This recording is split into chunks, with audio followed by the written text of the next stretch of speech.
Hello, everyone. Welcome to this special segment for Empower. Ms. Claudia will tell you a little bit about why we're here today.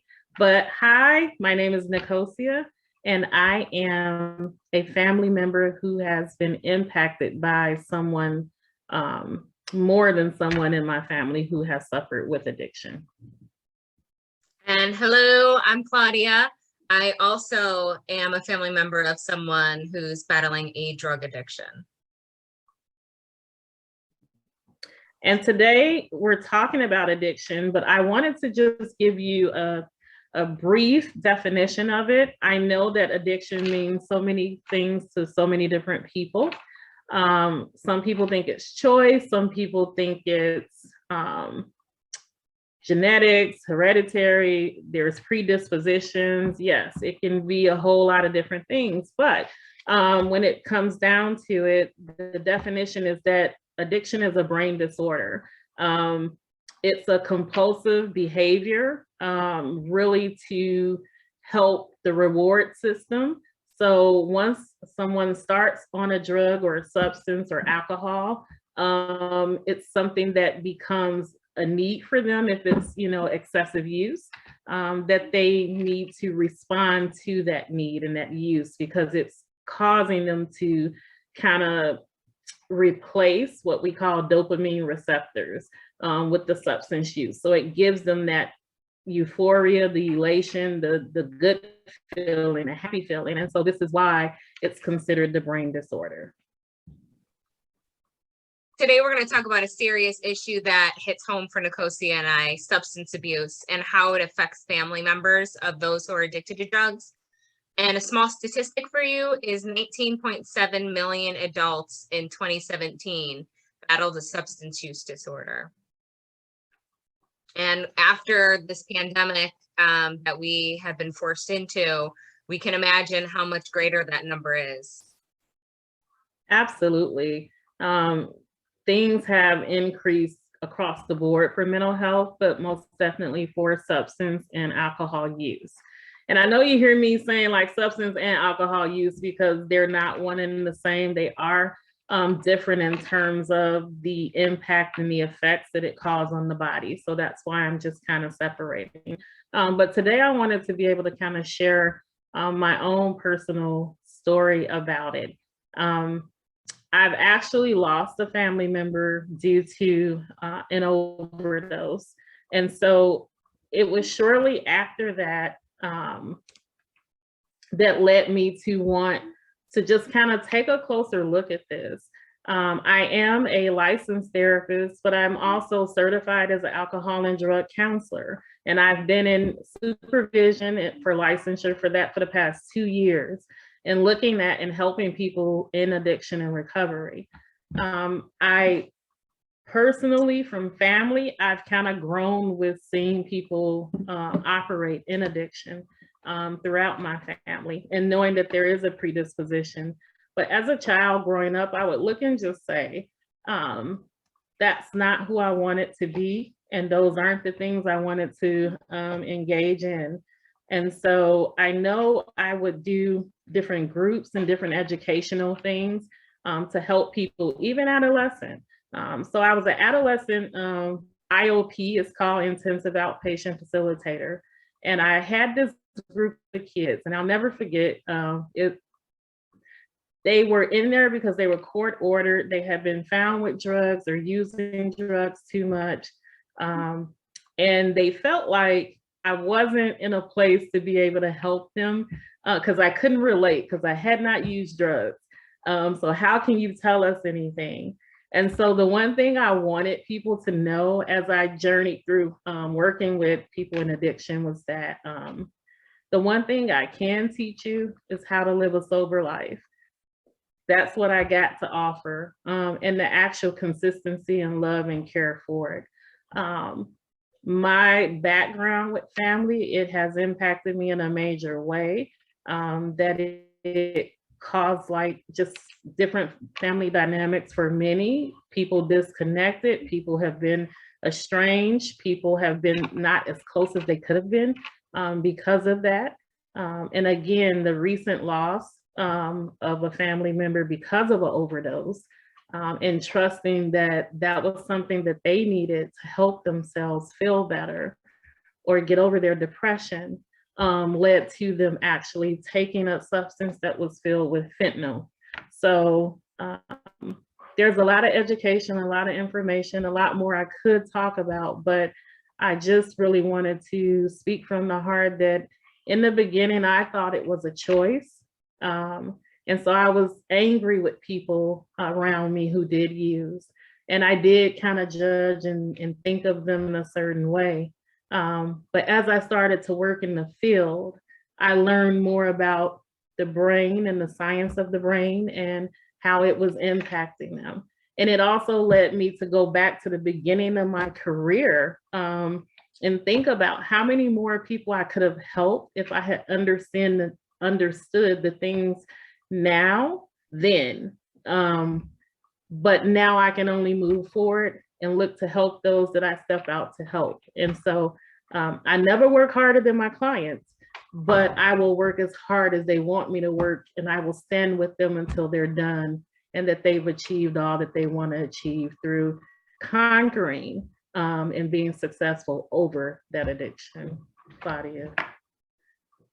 That was really good. Like I mentioned earlier, I too am a family member of someone who battles with a drug addiction, and it is like a direct effect, even though you are not the one taking the drugs or using the drugs or alcohol or whatever it might be. It is a direct effect on you because you have that burden that you're carrying now, the responsibility, or, you know, just the overall grief from the separation of who you may have expected this person to be.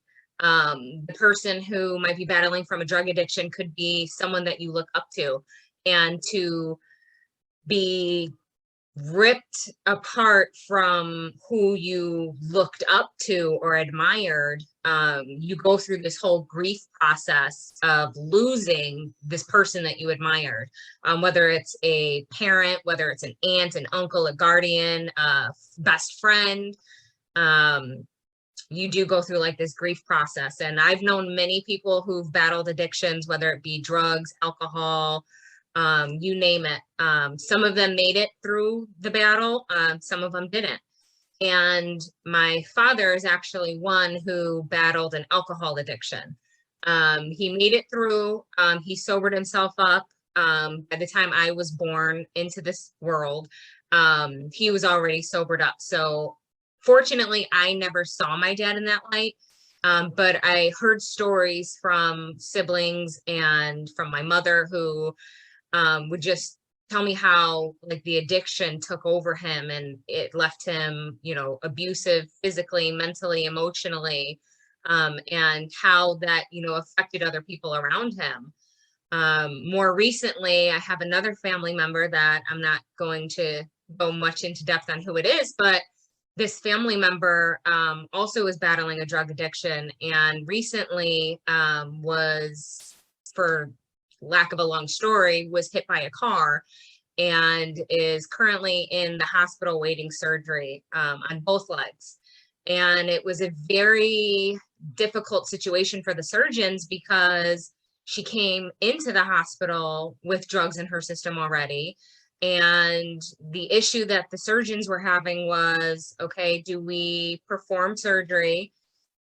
Performing surgery would require anesthesia. Anesthesia mixed with the drugs that are already in her system could leave the opportunity for a heart attack right there on the table. Okay, so if we wait until the drugs are out of her system, and then, you know, we wait maybe 48 hours, then she's at a risk for infection from the open wounds.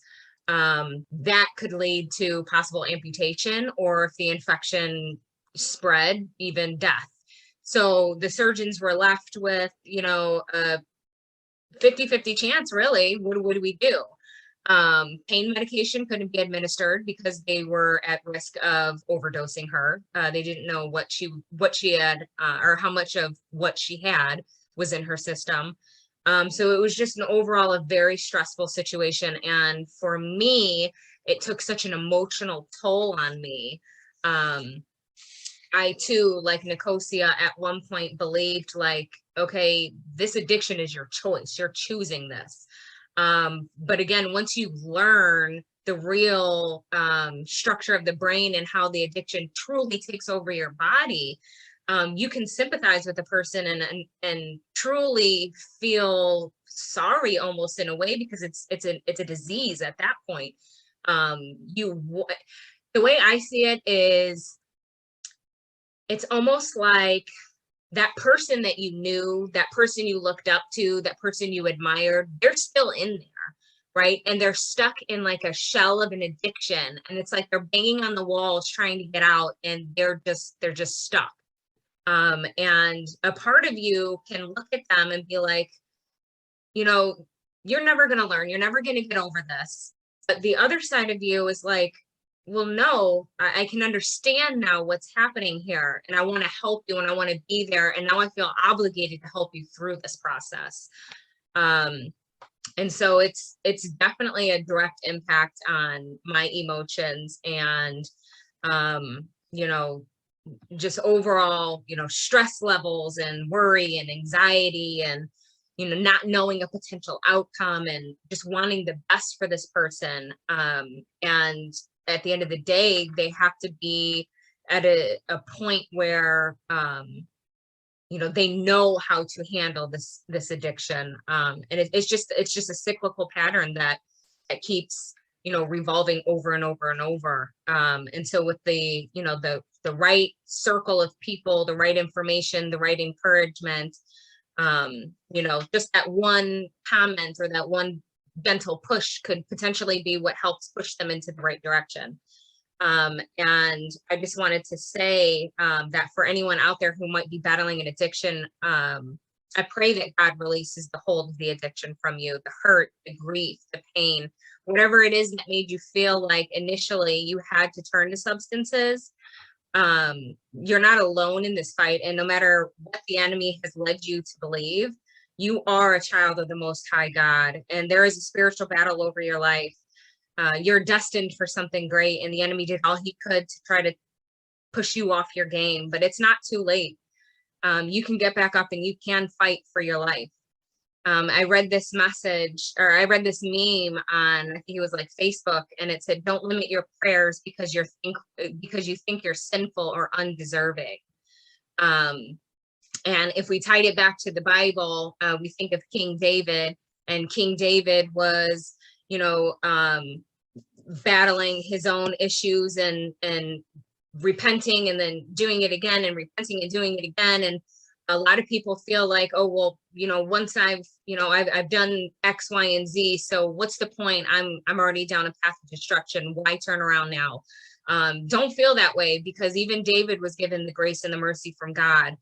And the Bible says, if my people who are called by my name shall humble themselves and pray and seek my face and turn from their wicked ways, then I will hear from heaven and will forgive their sins and heal their land. That's 2 Chronicles 7:14. So my message to you tonight is, don't feel like anything you've done is too great for you to never be able to get your life back on track, because that's not the case. It might be difficult and you might feel like giving up, but you can do it. You won't be exempt from the consequences of your actions. You will have to face the pain and the people that you might have hurt along the way, but it's okay. And in the end, it's all going to be worth it. Just remember to never give up on you, on your happiness, on your success, because you matter to somebody. And whether you think they gave up on you or not, you do matter. And for everyone else who's watching, I encourage you to not judge somebody by somebody who might be battling an addiction by the chapter of their life that you might have walked in on. If you know somebody who might be battling an addiction, it is hard to deal with. And like Nicosia and I have mentioned, sometimes we may not understand being from the outside looking in. just understand that it's not necessarily always a choice that they choose to stay fighting this addiction. Just try to do your best to encourage the individual and point them in the right direction.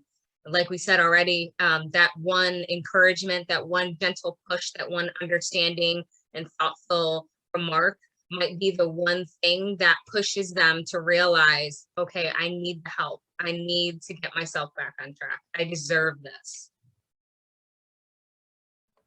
I just think, Claudia, it's appropriate. You know, I was just kind of thinking, like, I want to end this with a prayer, and nothing is more appropriate than the Serenity Prayer, which is a prayer that anyone who has gone through recovery and learning about their 12 steps would know this prayer. And so it just says, God, grant me the serenity to accept the things I cannot change, the courage to change the things that I can, and the wisdom to know the difference.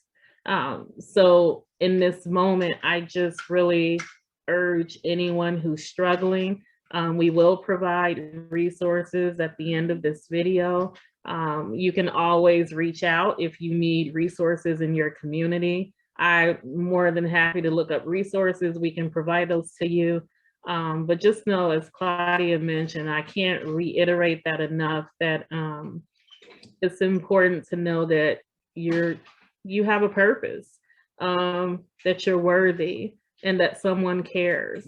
You can always get family and non-family. You can get people who love you, who aren't even biologically connected to you. So just know that somebody out there is willing to take that extra step with you, and be encouraged. Thank you everyone for watching. And as Nicosia mentioned, we're going to provide some resources at the end. Feel free to comment down below, reach out to us, let us know if we can help you guys in any way. And we hope that you all just stay safe and have an amazing day.